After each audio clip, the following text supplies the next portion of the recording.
ये है छठ की सुबह, अर्घ वाली। अभी सूरज जी धीरे धीरे निकल रहे हैं, सो हम सब जा रहे हैं अर्घ के लिए। को पता है आज मैंने कितना बड़ा काम किया है। 1:30 बजे सो कर के 3 बजे उठने का टैलेंट है आज मेरे में।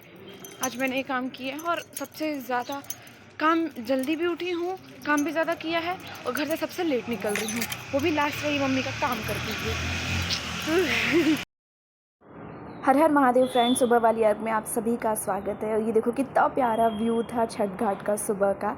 सब लोग पूजा में लगे हुए थे, मम्मी लोग भी पूजा वगैरह में सब कोई लगे हुए थे। सुबह की अर्घ बहुत इंपॉर्टेंट होती है और बहुत अमेजिंग फीलिंग होती है इस टाइम पे। सो बस अब ऊख वगैरह भी धीरे धीरे करके निकल रहा था और सब लोग का अर्घ भी धीरे धीरे करके फिनिश हो रहा था। और मम्मी और मामी मेरी इसी में परेशान थी कि किसी की अर्घ छूट ना जाए। लोग बुला रहे थे कि आ जाओ अपनी अर्घ दे दिया करके सब लोग परेशान हो रहे थे। बट बहुत ही मज़ा आया, बहुत ही ज़्यादा। और ये हमारे बटालियन ग्रुप बस फ्री थे तो सोचे कैप्चर ले लिया जाए। सो ये हमारी दीदी हैं, सिस्टर्स हैं, मौसी हैं छोटी वाली, सो सब लोग हैं। बहुत ही मज़ा आया और अर्घ दिया। और मेरी मामी जो हैं वो इसी में लगी हुई थी कि अरे ये ना हो जाए, वो ना हो जाए। बहुत मज़ा आ रहा था, बहुत ही ज़्यादा। बाकी इसकी मान्यता के बारे में तो मैंने आपको पिछले ब्लॉग में भी बताया था। और अगर आप जाके फिर से एक बार, मैं डिस्क्रिप्शन में मैं लिंक शेयर कर दूँगी, आप देख लेना फिर से पहला वाला ब्लॉग जो संध्या अर्घ होती है। सो कितनी ज़्यादा इसकी मान्यता है। बहुत भीड़ लगी हुई थी, बहुत ही भीड़ थी सुबह सुबह के टाइम पे। बहुत अच्छा व्यू भी था, बहुत मज़ा आया, बहुत ही ज़्यादा मज़ा आया। कह सकते हैं सबसे आखिरी इंसान मैं ही थी कि बस हाँ मम्मी मेरे को बुलाती कि आ जाओ दे दो अपनी अर्घ दे दो।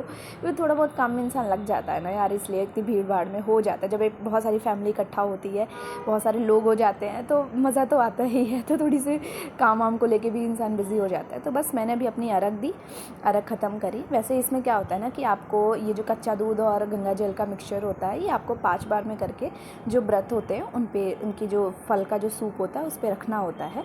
और वो अर्घ नीचे ना गिरे पानी में, तो इसलिए बहुत सारे लोग अपने आंचल को नीचे लगा के उस आशीर्वाद को समेटते हैं। और ये बहुत ही प्यारा लगता है। आपने देखा होगा जैसे मेरी जो नई बहू रानी है मेरी मामी जी, जितनी बार भी हम अर्घ दे रहे हैं वो नीचे अपनी आंचल को करके वो सारा प्रसाद अपने तक ही रख ले रही हैं। तो बहुत ही मज़ा आया और बहुत ही अच्छा होता है छठ पर्व। आप अगर आप में से कोई भी होगा ऐसा जिन्होंने पहले कभी एक्सपीरियंस नहीं किया होगा, तो मैं आप लोग को बोलूँगी कि आप प्लीज़ कहीं आसपास में अगर कभी भी छठ होता है किसी भी छोटे मोटे घाट पे या फिर कोई घर में ही करता है, छोटा सा पॉन्ड, छोटा सा तालाब बना करके, तो आप वहाँ भी कर सकते हो। बहुत ही मज़ा आता है, बहुत ज़्यादा।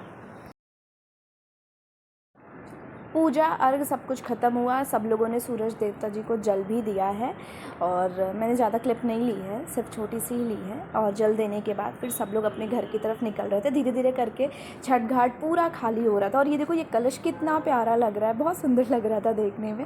सो हम बस नज़ारे देख रहे थे कि ये देखो छठ तक कितनी बहार होती है घाट पर और आफ्टर दैट पूरा सूना सूना सा हो जाता है। और ये लास्ट रिवाज मम्मी ने ख़त्म किया सिंदूर लगाने का। मेरी बिटिया को अब ये था कि दीदी चलो घर पे भूख लग रही है, प्यास लग रही है। हाँ टाइम भी हो गया था, 8-9 बज गए थे। तो फिर हम लोग घर निकल गए और लग गए खाना पीने की तैयारी। अब आप देखो इतनी भीड़ इसलिए क्योंकि अब सब वापस जा रहे हैं अपना अपना प्रसाद लेकर के और अपना अपना जितना भी सारा कुछ था, सारी चीज़ें।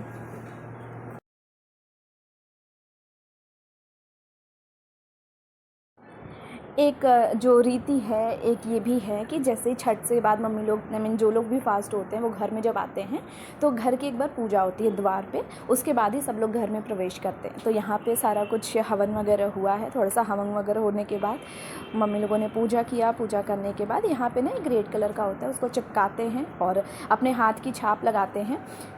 ये सारी चीज़ें कंप्लीट करके फिर धीरे धीरे करके सब लोग घर में प्रवेश करने लगे। ये पापा जी प्रसाद लेके आ रहे थे, गाड़ी में रखी हुई थी चीज़ें। सो भैया और पापा जी, बड़े पापा जी, दादाजी, सब लोग ही अब धीरे धीरे करके घर में प्रवेश हो रहे थे। पहले मम्मी लोगों ने पूजा करके किया, फिर धीरे धीरे हम लोगों ने किया, जितनी भी कन्याएँ थी, महिलाएँ थी, उसके बाद घर के बड़े जन, और फिर इसके बाद मैं लग गई घर के कामकाज में। सो आज का कामकाज बहुत तगड़ा था क्योंकि काफ़ी लोग थे, सबके लिए खाना पीना, थोड़ा सा चाय नाश्ता, क्योंकि ऑलमोस्ट 9-10 बज जाते हैं तो थोड़ी सी भूख तो लगने ही लगती है, दैट्स वाई।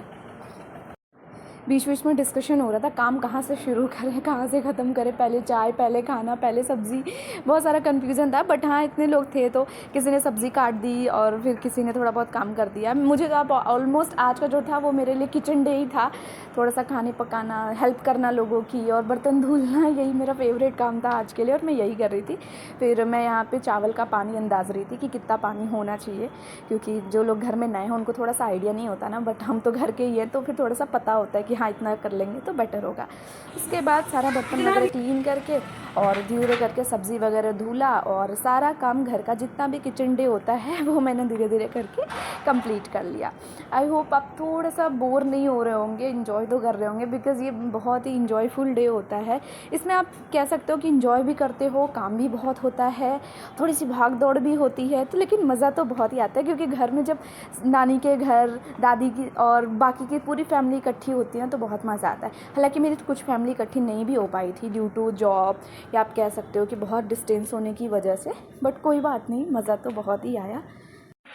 आज पूरे दिन का मेरा बस यही काम है, बर्तन धुलो, किचन साफ़ करो और थोड़ा थोड़ा खाने में हेल्प कराओ, बस सब्ज़ी धुलो, थोड़ी थोड़ी चीज़ें, और कुछ भी नहीं।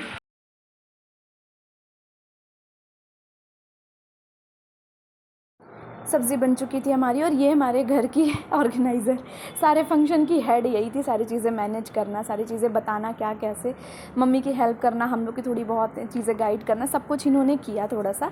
और फिर हम लोगों ने खाना वगैरह खाया और शाम होते होते फिर मौसी, मामी सबकी जाने की भी तैयारी हो गई, क्योंकि सबके घर पर भी जिम्मेदारियाँ हैं, तो सब घर के लिए निकल रहे थे।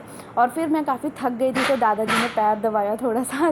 दादाजी के बाद फिर दादाजी से मैं बोल रही थी कि आप तो अच्छे से नहीं दबा रहे हैं, मुझे कुछ फील नहीं हो रहा है, तो फिर दादी ने भी अच्छे से तेल लगा के मालिश करी, बहुत अच्छा।